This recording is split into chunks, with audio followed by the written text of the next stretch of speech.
antes de convidar à frente o segundo palestrante dessa noite, vamos assistir a uma breve apresentação.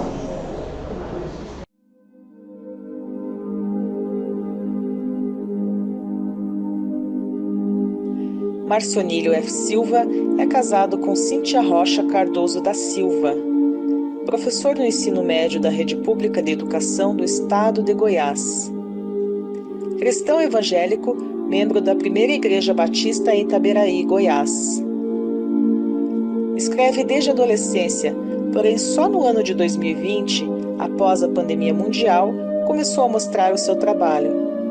Desde então, participou de diversas antologias nacionais e internacionais.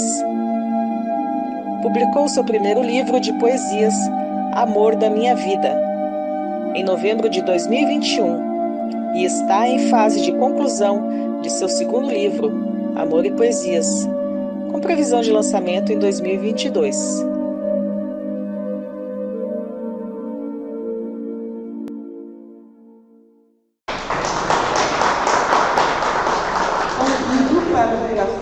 Para a apresentação de sua palestra no primeiro Congresso Anual da CILA, com o tema Como a Religião Influenciou na Literatura e nas Artes através dos Tempos, bate-papo em grupo.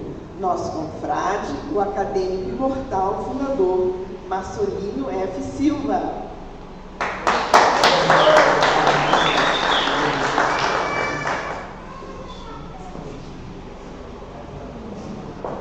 Boa noite, pessoal. Mas está fazendo um pouquinho de frio, eu estou tremendo um pouco. Acho que tem que desligar os ar-condicionados, porque a internet está excelente. Hoje está. É porque o José Domingos hoje não vai apresentar, né? Então a internet ficou boa. É culpa do José Domingos. Então, era para ser um bate-papo. Só que bate-papo, quando eu vou conversar, eu converso demais. Então, se for ter um bate-papo aqui, nós vamos passar da meia-noite, certo? Então, vai ser mais uma mini palestra mesmo, não vou passar de 3 horas, tá? É rapidinho, bem rápido mesmo. Não vou dar uma de Fidel Castro, né? Mas alguns minutinhos. 35, por favor.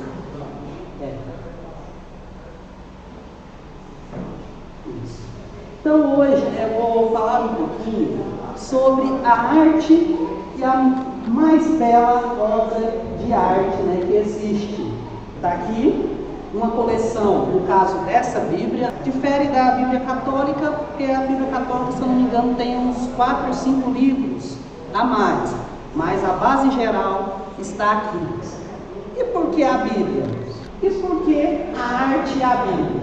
Então nós temos o seguinte: é com a verdade, e com a verdade vem a beleza, e com a beleza a liberdade diante de Deus. Michael Card, que é escritor, cantor e compositor, certo? Então o que é que nós temos? Qual que é o papel, ou qual é o lugar da arte na vida cristã?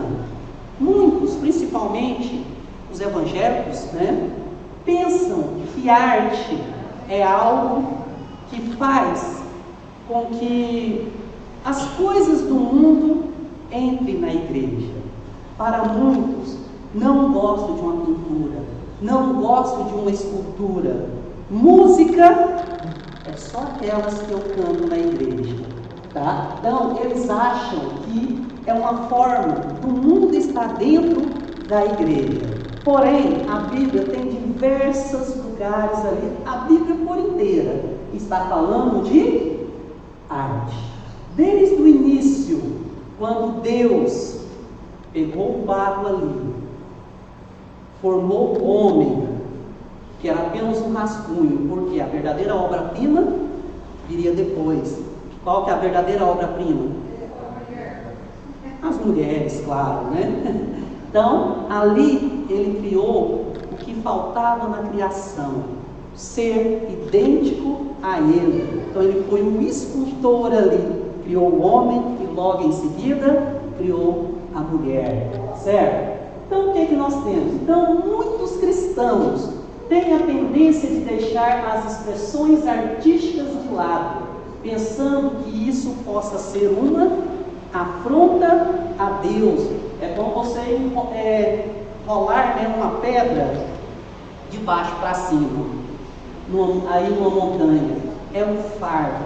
Então muitos pensam que isso é um fardo para os cristãos, né? Porém, a Bíblia nos traz passagens onde há o trabalho de vários artistas e suas obras. Mas aqui eu vou pegar somente em 3.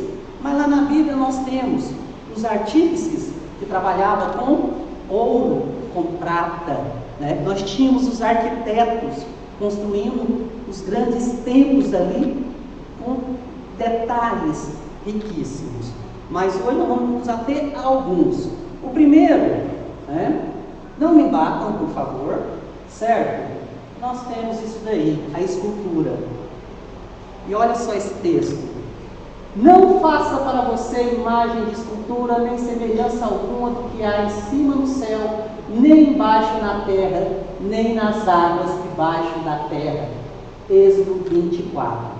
Então muitos têm usado esse texto. Escultura, nem pensar. Imagem, nem pensar. A Bíblia é contra isso daí. É contra? Sim, é. Porém, tem um porém, né? Logo após isso. Então aqui. Então, diante desse texto, podemos afirmar que não podemos fazer nenhum tipo de escultura. Uma afirmação. Mas, será mesmo que não podemos fazer? Aqui indiretamente nós estamos fazendo algumas esculturas. A Mari e a Mati mesmo aqui, olha só. Fotografia, está fazendo algo que está abaixo do céu, mas não pode ter nem fotografias. A televisão não deveria ser inventada, né? Então nós temos isso. Aí, olha só, nós temos um texto mais para frente ali, em Levítico 26:1, que nos diz: não façam ídolos para vocês, nem levantem imagem de escultura, nem coluna, nem ponham pedra com figuras esculpidas na terra de vocês, para se inclinarem diante dela, porque eu sou o Senhor, o Deus de vocês. Ali está deixando bem claro, não é o problema da escultura em si, mas a questão do ídolo. Eu não ia falar, né? Tinha até falado para a Marinês, para fora, né? Mas o que é um ídolo nas nossas vidas? É tudo aquilo que ocupa o lugar de Deus em nossas vidas. Um cigarro pode se tornar um ídolo. Uma bebida pode se tornar um ídolo. Um amigo pode se tornar um ídolo. Então a gente tem que ter muito cuidado com isso. Mas ali, né, eu coloquei justamente um pouquinho de provocação. Temos ali, como estamos numa cidade religiosa, que a maioria, não todos, quase todos, né, são católicos. Aí, nós evangélicos cobramos muito. Não sei por que ficar aí de joelhos aos pés de uma imagem. Porém, também, evangélicos têm feito isso. Olha aquela imagem de cima. Também está adorando uma imagem ali, né? Esse adorar, vamos deixar bem claro, não é bem uma adoração, né? Nem para os católicos é o quê? Uma veneração, né? Um respeito. E o que tem acontecido? Está ali. Ouviram falar da Arca da Aliança? Alguém se lembra o que é a Arca da Aliança? A pessoa ali representava a presença de Deus no meio do povo. E quem tocasse nela morria na hora. E o que estamos fazendo hoje? Estamos fazendo essa arca, levando para casa, ajoelhando perante ela, tem 2 querubins lá em cima. E aí? Não é uma adoração de imagem? Certo, pessoal? Então, a gente deve tomar muito cuidado com isso. Então, não podemos fazer escultura? Podemos. Nós temos que ter algo belo. Podemos sim ter esculturas ali. Nós só não podemos deixá-la se tornar um ídolo na presença de Deus. Porque a escultura é uma obra de arte também. Nós temos, né, na cidade de Goiás, ali o nosso querido José Domingos tem, né, um dos maiores representantes da arte religiosa, da arte sacra no estado de Goiás, que é Veiga Vale, tem obras lindas, maravilhosas. E uma dica, quem for, né, vai lá, visite o Museu da Boa Morte. O nome não é muito bonito, né, mas é super interessante. As obras de Veiga Vale que ele fez na madeira, ouro também, né, tinta com ouro ali. Vamos lá, é maravilhoso, certo? Então, podemos fazer escultura? Sim, podemos. Podemos adorá-la? Não, né? Podemos como uma obra de arte? Sim, pode, deve ser feita essa obra de arte, tá? Então, essa passagem nos diz que não é errada a confecção da arte em si, mas sim a sua adoração. É isso que é o errado. Então a Bíblia não proíbe, né? Porque o primeiro escultor, como eu falei no início, quem foi? Deus esculpiu o homem, tá? Também nós temos a questão da música e da dança. E uma das partes mais lindas que tem é esse trecho de Êxodo capítulo 15, quando os israelitas se livraram do jugo de Faraó.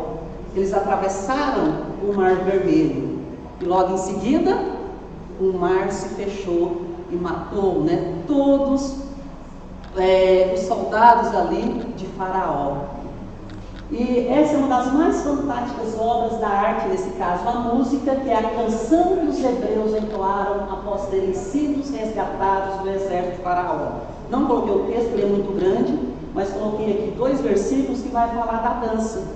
Quando a profetisa Miriam, irmã de Arão, pegou o tamborim e todas as mulheres saíram atrás dela com tamborins e com danças. Dançaram, se alegraram. E Miriam lhes respondia: cantem ao Senhor, porque triunfou gloriosamente e lançou no mar o cavalo e o seu cavaleiro. Então a dança e a música também é uma expressão de arte, uma expressão de louvor a Deus. Então é maravilhoso. Quem aqui que não gosta de música? Tem alguém que não gosta? Se tem alguém que não gosta de música, boa gente não é. Isso aí eu garanto para você, né? De dança, mesmo duro igual eu sou, de vez em quando eu dou uma reboladinha, né? Mas claro, só para a esposa. Tentar uma reboladinha. Porque aqui tem alguns professores, de vez em quando a gente tem que rebolar, né? Ali para os alunos prestar atenção na gente. Tá? Então aí a música e a dança também estão na Bíblia. E claro, poderia jamais deixar de falar o que eu mais gosto, que é justamente a poesia. Que me perdoem os outros colegas, mas a poesia é melhor. Tá? Vou puxar a sardinha para o meu lado. Então, na Bíblia, a mais clara expressão realmente de uma arte é a poesia. E quando nós falamos de poesia, um dos primeiros que vem à nossa mente são o livro dos Salmos. Quanta poesia tem ali! Dessas poesias, quantas músicas tem ali no livro de Salmos, né? Maravilhoso. Mas será que é só no livro de Salmos? Calma. É só no livro de Salmos? Não. Será só o Cantares? Ou o Cântico dos Cânticos? Não. E é só de louvor a Deus? Não. Aqui nós temos, né, uma poesia judaica. E nem todas tratam de assuntos religiosos. Aqui eu coloquei uma quando Davi faz uma ode, e que é em homenagem a Saul e a Jonatas como heróis nacionais. Depois, se quiser, vocês podem ver toda essa história. Está lá em segundo livro de Samuel, capítulo 1, versículo de 13 a 27. Então a poesia é maravilhosa, a poesia é linda, é espetacular. E um dos poemas mais impressionantes, e é um poema secular que está ali na Bíblia, que é o Cantares, o Cântico dos Cânticos de Salomão. Alguns cristãos, até pouco tempo atrás, faziam a alusão que o Cântico dos Cânticos de Salomão representava ali a igreja e Cristo. Porém, já verificaram, não é isso. Mas ali sim, é como se deve tratar. Como um homem deve tratar uma mulher. Como uma mulher deve tratar o homem também. Então é lindo e maravilhoso aquilo ali. Então, nós jamais podemos, mas podemos fazer essa analogia. Cristo e a igreja no livro de Cantares? Sim, podemos, que ali está cuidando. Então, Cristo até hoje cuida da sua igreja, tá? Então, Deus toma um poema que expressa com grande força o amor de um homem por uma mulher e vice-versa, e coloca em sua palavra. Então, não tem problema nenhum um homem fazer um lindo poema de amor para a sua amada, e quando as duas pessoas professam a mesma fé, isso ainda fica mais lindo. E geralmente o que tem acontecido? É o homem escrever para a mulher: mulheres, declare o seu amor aos homens também, tá? Vocês podem fazer isso, não precisa ficar com vergonha, não precisa ser fortes não. Vai lá, homens, chega aí no ouvido da sua esposa, da sua namorada, fala um versinho de amor. E por que não? Fala uma sacanagem de vez em quando também, né? Para ver, dependendo da reação dela, você já fica contente, senão você já vai para o cantinho, né? Ficar quietinho, né? Então vai lá, dá uma chavecadinha nela, não é porque casou que você deve esquecer do romantismo. Você sempre deve falar do romantismo. E por isso eu trouxe isso daqui que eu fiz para minha amada.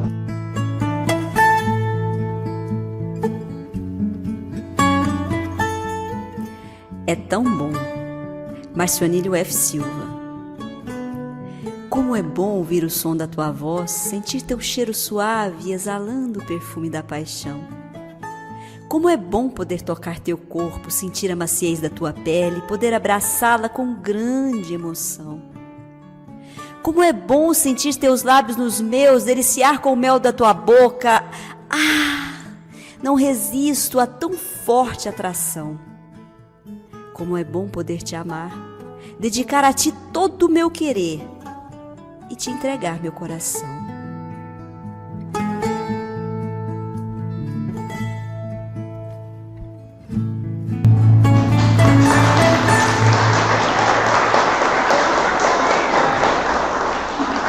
É tão bom sentir, né, esse amor.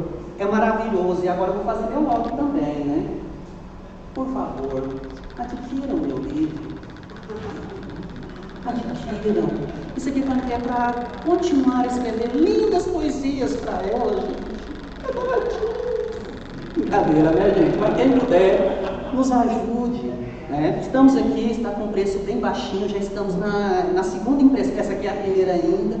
Já estamos na segunda impressão, tá? Então, quem puder, nos ajude. Apenas R$26. Aceitamos Pix. Aceitamos troca de livro por livro também, né, que nós já fizemos isso. Então, está aqui à disposição, está ali, tá? Podem pegar. E claro, para a gente encerrar, fazer a leitura de um dos poemas que eu coloquei, que fala justamente sobre Deus, Jesus. Está na página 93 da nossa antologia, que diz: restaura-me. Não quero mais ficar aqui parado, pensando que não consigo mais. Quero andar ao teu lado e nunca mais olhar para trás. Quero estar contigo em todos os momentos, viver sempre para te seguir, entregar a ti todos os meus sentimentos e ter uma verdadeira direção a seguir. Senhor, estou aqui para ser vaso em tuas mãos. Quebra-me por inteiro, completamente. Retire de mim todos os pensamentos vãos. Restaura a minha vida incondicionalmente, para que eu possa sempre trilhar o seu caminho e nunca mais me sentir sozinho. né? Então, porém, no meu livro fala mais do amor mesmo, de um homem para uma mulher, a minha musa inspiradora. Mas trata só disso? Não. Quer dizer que todo livro é dedicado a ela? Não. Algumas coisas eu nem a conhecia, escrevia, né? Eu nem a conhecia e já escrevia. Só depois, né, que eu fui perceber que aquilo já estava me preparando para chegar até ela. E hoje eu tenho isso daí. Então, todo talento vem de Deus. Todo talento vem de Deus. Todas as expressões de arte são formas de louvor, pois Deus nos capacitou com essas habilidades. Deus usou várias pessoas com capacidade artística para trabalhar na sua obra. A arte pode tocar o coração e inspirar outras pessoas a louvarem a Deus. Então, toda obra de arte é maravilhosa. Porém, alguns têm usado elas de forma errada. Aí sim, desagrada a Deus. Mas quando você pega essa obra de arte, realmente o intuito de embelezar o mundo, pode ter certeza, é uma expressão de louvor a Deus. E aqui nós temos agora uma música secular, que foi baseada no livro de Salmos. Muitas pessoas dançaram ela ali na década de 60, 70 e até depois fez parte disso daí, né? É a música e que em português, Rios da Babilônia, ou The Rivers of Babylon. Está aí para vocês, quem nunca? Está aí uma linda expressão de louvor a Deus, onde muitos cristãos com a cabeça tapada não conseguiu chegar. Esse louvor a Deus chegou em muitos lugares, em muitos corações. E olha só que maravilha, uma música secular. Alguém já ouviu essa música na igreja? É um louvor a Deus. Então, devemos sim, sempre adorar a Deus com os nossos talentos, com as nossas vidas. E para a gente encerrar, o Salmo que diz o seguinte, o 150: Aleluia! Louvem a Deus no seu santuário, louvem a Deus no firmamento, obra do seu poder, louvem-no pelos seus poderosos feitos, louvem-no segundo a sua imensa grandeza, louvem-no ao som da trombeta, louvem-no com harpas e liras, louvem-no com tamborins e danças, louvem-no com instrumentos de cordas e com flautas, louvem-no com símbolos sonoros, louvem-no com símbolos retumbantes. Todo ser que respira, louve ao Senhor. Aleluia. Louve a Deus com a sua arte, com a sua escultura, com a sua dança, com a sua música. Amém. Que Deus abençoe a cada um.